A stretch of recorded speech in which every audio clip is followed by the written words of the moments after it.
Organic farming is a practice that involves holistic, ecological, and ethical approaches to farming and has become increasingly popular in the past decade.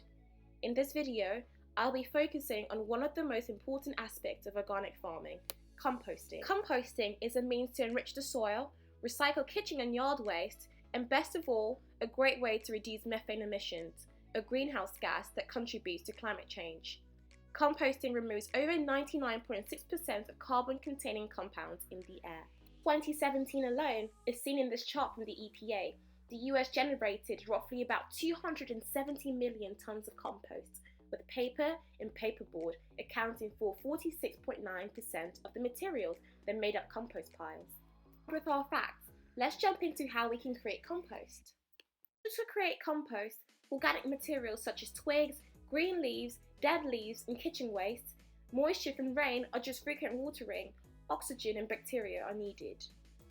Next step is to choose an area on bare earth so that worms and other useful organisms can transport the compost to the garden beds. Then begin to add the organic materials, the more the better. Wet the organic matter pile and then cover it so it can retain its heat and moisture.